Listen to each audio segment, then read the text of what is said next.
Assalamualaikum warahmatullahi wabarakatuh.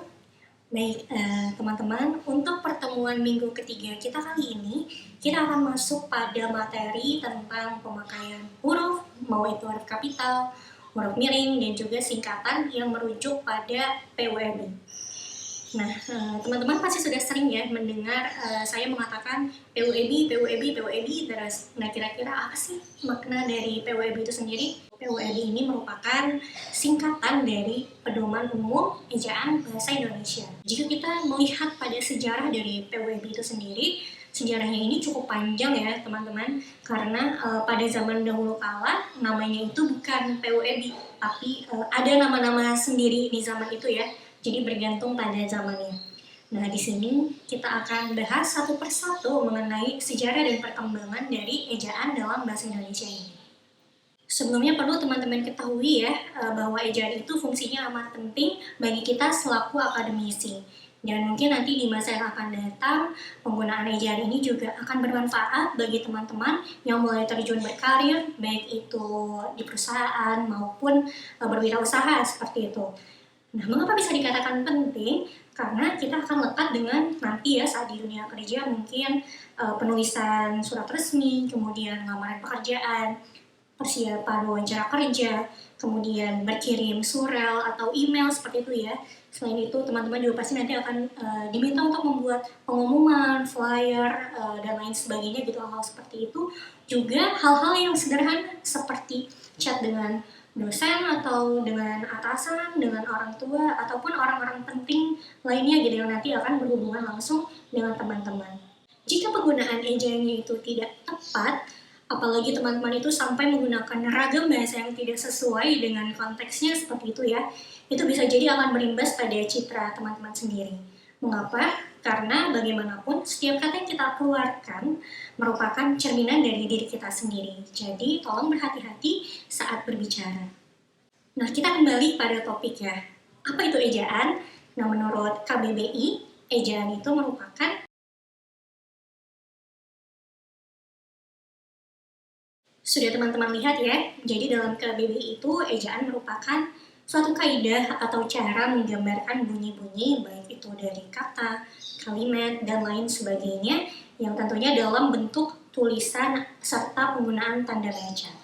Nah, sebelum kita masuk pada tata cara penulisan ejaan, di sini saya pikir teman-teman perlu ya untuk mengetahui perihal perkembangan ejaan bahasa Indonesia itu sendiri dari waktu ke waktu. Nah, kira-kira bagaimana perkembangannya? Yuk kita mulai bahas satu persatu. Nah, yang pertama ada yang namanya ejaan Van Ophusen. Nah, ejaan ini merupakan pedoman resmi ejaan bahasa Indonesia yang pertama di Indonesia. Nah, ejaan ini tuh diterbitkan pada tahun 1901. Wah, itu sudah lama sekali ya. Jadi di kala itu bahasa Indonesia itu masih dikenal dengan sebagai bahasa Melayu seperti itu. Nah, mengapa bahasa Indonesia masih dikenal sebagai bahasa Melayu? Jawabannya itu bisa teman-teman temukan di video pertama, yaitu mengenai sejarah bahasa Indonesia. Bisa teman-teman cek di sana. Kita kembali lagi pada ejaan Van Ophusen. Bisa teman-teman lihat ya dari namanya terlebih dahulu bahwa ejaan ini disusun oleh seorang Belanda yang bernama Charles A. Van Ophusen. Nah, tapi saat pengerjaannya itu beliau tidak sendiri ya, dibantu oleh ada orang Indonesia yaitu Engku Nawawi Gelar Sultan Makmur dan Muhammad Taib Sultan Ibrahim. Mungkin di sini teman-teman penasaran ya, kira-kira ciri-ciri dari ejaan Van Ophusen itu seperti apa sih? Nah, silakan teman-teman perhatikan tampilan berikut.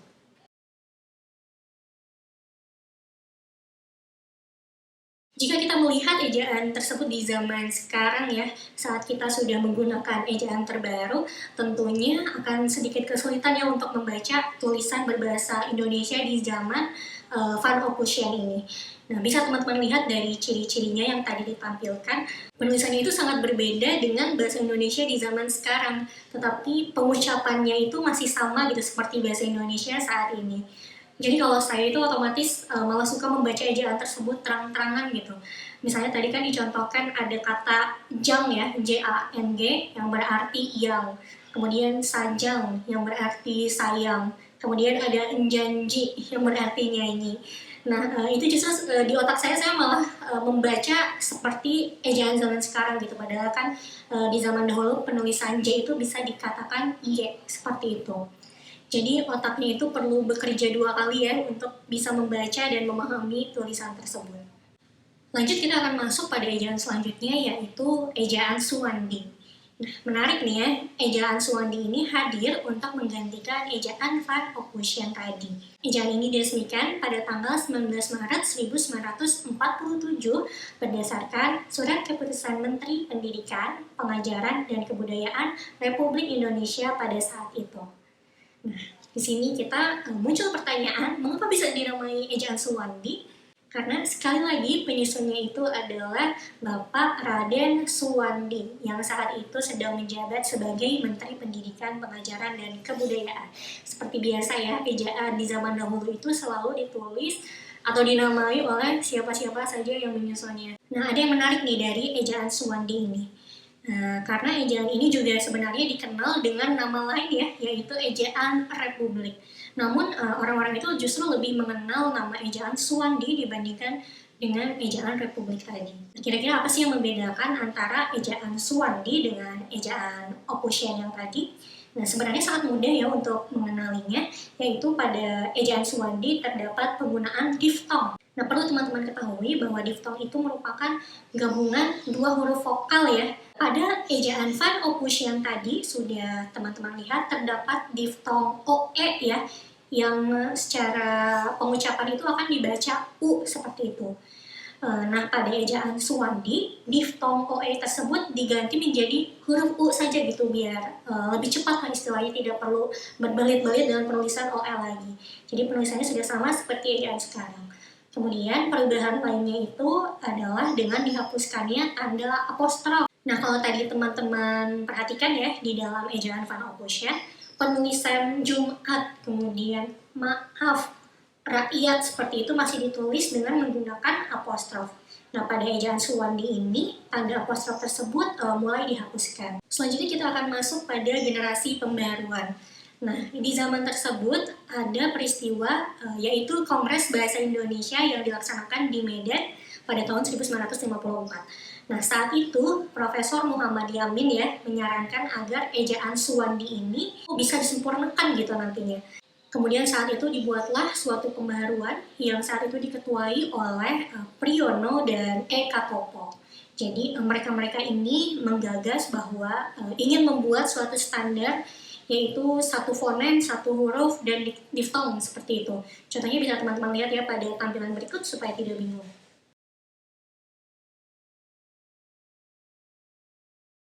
Nah, tentunya bagi kita akan terbaca sedikit aneh ya kalau standar tersebut benar-benar diterapkan. Selain itu, dalam ejaan pembaharuan, tanda hubung juga tidak lagi digunakan dalam kata berulang yang memiliki makna tunggal, seperti contohnya kupu-kupu atau alun-alun seperti itu ya.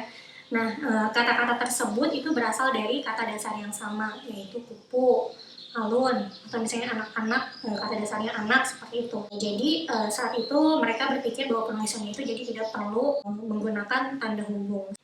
Namun sayangnya setelah diskusi panjang, ternyata ejaan pembaharuan ini tidak diresmikan dalam undang-undang. Tidak apa-apa ya, setidaknya kita tahu bahwa ada sejarah ejaan zaman dahulu nih yang pernah dibahas dalam suatu kongres bahasa yang cukup besar ya, bahwa ejaan tersebut mungkin sudah matang digagas atau dibuat oleh para panitia atau ahli-ahli di bidangnya, tetapi tidak bisa diresmikan dalam undang-undang. Selanjutnya kita akan masuk pada ejaan Melindo. Nah, apa itu ejaan Melindo? Jadi Melindo ini merupakan akronim dari Melayu Indonesia. Nah, penyusunan ejaan ini dilakukan pada tahun 1959, jauh-jauh setelah ejaan-ejaan yang sebelumnya itu digunakan. Jadi penyusunan ejaan ini dilakukan atas kerjasama antara Indonesia dan Persekutuan Tanah Melayu saat itu ya. Kalau sekarang itu kita kenal ya, Malaysia gitu. Nah, perubahan yang diajukan dalam ejaan Melindo ini tidak jauh berbeda ya sebenarnya dengan ejaan pembaruan sebelumnya, karena ejaan Melindo ini dibuat dengan tujuan untuk menyeragamkan ejaan yang digunakan oleh kedua negara tersebut. Jika kita melihat pada kosakatanya atau bentukan katanya ya, bahasa Indonesia dan bahasa Melayu ini kan memiliki kemiripan-kemiripan ya yang memang tidak semuanya mirip, tetapi dalam ejaan ini mereka ingin mencoba untuk menyeragamkan penggunaan bahasanya itu.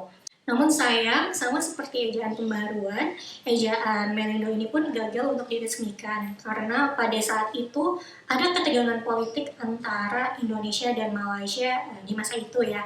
Tapi tidak apa-apa, kita memang perlu mengetahui sejarah dari bahasa kita sendiri. Selanjutnya kita akan masuk pada masa ejaan lembaga bahasa dan kesusastraan. Nah, ejaan ini bisa dibilang sebagai lanjutan dari ejaan Melindo ya sebenarnya. Nah, karena penggagas dan panitia-panitia dari ejaan ini juga masih campuran dari kedua negara tersebut, ya, baik Indonesia maupun Malaysia. Nah, ejaan ini juga dibentuk pada tahun 1967 ya. Konten yang diajukan juga tidak berbeda jauh ya dengan ejaan yang disempurnakan, yang nanti akan kita bahas di ejaan selanjutnya. Hanya saja ada beberapa kaidah yang berbeda ya dalam ejaan ini. Contohnya, huruf vokal pada ejaan ini tuh terdiri atas 6 jenis ya. Ada A, I, U, E, O. Nah, pada ejaan ini juga istilah-istilah asing itu mulai diserap ke dalam bahasa Indonesia. Seperti contohnya ada extra in English, kalau dalam bahasa Indonesia jadi diberi X itu diganti jadi KS, jadi extra. Kemudian ada kalb dalam bahasa Arab ya, yang diserap ke bahasa Indonesia jadi kalbu. Kemudian ada kantor, itu dalam bahasa Belanda, diserap ke dalam bahasa Indonesia menjadi kantor, O-nya jadi satu. Dan juga masih banyak lagi ya bahasa-bahasa serapan lain. Selanjutnya kita akan masuk pada ejaan yang disempurnakan atau EYD. Nah, saya yakin teman-teman pasti sudah tidak asing ya dengan istilah EYD ini. Namun, ada yang perlu teman-teman ketahui perihal ejaan yang disempurnakan ini. Apa aja? Nah, jadi EYD ini masa berlakunya sebenarnya itu mulai dari tahun 1972 sampai 2015 saja.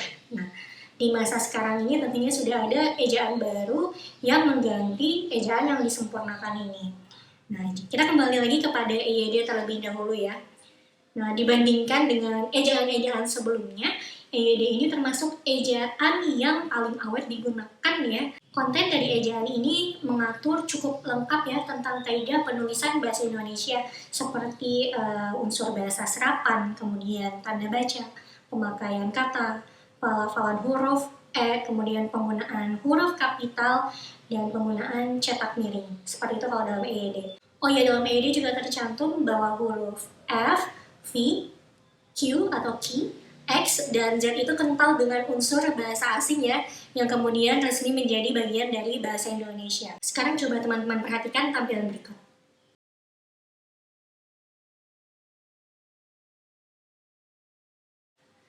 Nah, selanjutnya kita akan masuk pada masa kini. Nah, jadi di zaman sekarang, EYD ini telah berganti menjadi ejaan bahasa Indonesia. Nah, jadi ejaan ini tuh mulai diberlakukan atas dasar Peraturan Menteri Pendidikan dan Kebudayaan Republik Indonesia Nomor 50 Tahun 2015 tentang Pedoman Umum Ejaan Bahasa Indonesia. Jadi pada saat itu, EBI pun akhirnya diresmikan ya sebagai ejaan baru bahasa Indonesia. Nah, kira-kira apa sih yang melatar belakangi perubahan dari ejaan EYD ke PWEBI ini? Nah, tentunya hal tersebut disebabkan oleh perkembangan dari pengetahuan, teknologi, dan seni, sehingga pemakaian bahasa Indonesia itu menjadi semakin luas. Ejaan ini juga sebenarnya menyempurnakan ejaan yang disempurnakan sebelumnya. Jadi bisa teman-teman lihat ya dari penambahan diftong, kemudian penggunaan huruf kapital, cetak tebal, dan lain sebagainya, yang konten itu bisa teman-teman akses di laman. Nah, ini juga ada beberapa hal yang bisa teman-teman garis bawahi ya dari ejaan bahasa Indonesia ini. Baik, kurang lebih seperti itu mengenai perkembangan ejaan bahasa Indonesia. Di zaman sekarang ini, bahasa Indonesia juga sudah mengalami banyak sekali pembaruan ya, khususnya dalam bidang teknologi. Nah, dulu kita itu kesulitan untuk mengakses kamus ataupun pedoman bahasa Indonesia yang benar itu seperti apa. Nah, justru sekarang ya, Kamus Besar Bahasa Indonesia atau KBBI dan juga ejaan bahasa Indonesia ini pun sudah bisa kita akses secara daring ya, Karena sudah ada versi daringnya, bisa teman-teman akses di website KBBI yang ada di Kemdikbud, ataupun ada daring PWB, tinggal dicari aja PWB daring, itu akan muncul. Tadi ini juga sudah saya sertakan ya. Baik, cukup sekian untuk materi mengenai perkembangan ejaan bahasa Indonesia. Di video selanjutnya kita akan membahas mengenai isi konten dari ejaan bahasa Indonesia itu sendiri. Terima kasih.